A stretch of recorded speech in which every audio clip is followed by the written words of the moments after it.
Fungus ಆಗಿ ಬಂದ್ಬಿಟ್ಟಿದೆ sir, ಏನು ಮಾಡ್ಲಿಕ್ಕಾಗಿಲ್ಲ. ಫಂಗಸ್ ಬಂದಿದೆ ಸರ್, ಒಣಗಿ ಬಿಡ್ತದೆ ಸರ್. ಇದು 8,000 ಎಕರೆ ಜಮೀನು ಬಿತ್ತಬೇಕ್ರಿ ನಾವು. ಸರ್ ಬಿತ್ತನೆ ಬೀಜ ಈ ಸಲ ಹೆಂಗ್ ಕೊಡ್ಬೇಕಂದ್ರೆ ಸರ್, ಪ್ರತಿ ಸಲ ಏನು 5 ರೂಪಾಯಿ ಪಾಣಿ ಬಿಸಿ ತಂದು ಕೊಡ್ತೀವಿ ಸರ್. ಹಂಗಿಲ್ಲ ಸರ್, ಪ್ರತಿ ಹೇಳಿ ಸರ್.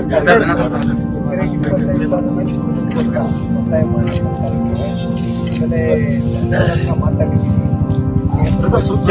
ಹಿಂದೆ ಬರ ಒಂದು ಅರ್ಜಿ ಕೊಟ್ಟಿದ್ದಾರೆ.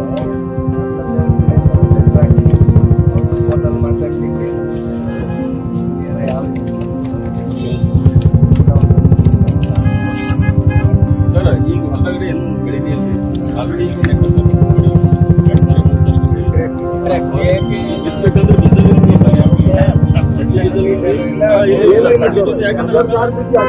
ನಾವು ಎವರೇಜ್ ಅನ್ಕೊಂಡು 10% 20% ಅಷ್ಟು ಬಿತ್ತಿದ್ದೆವು. ಈಗ 80% ನಾವು ಕಡ್ಲಿ ಬಿತ್ತಬೇಕಾಗಿದೆ. ಅಷ್ಟು ಬೀಜ.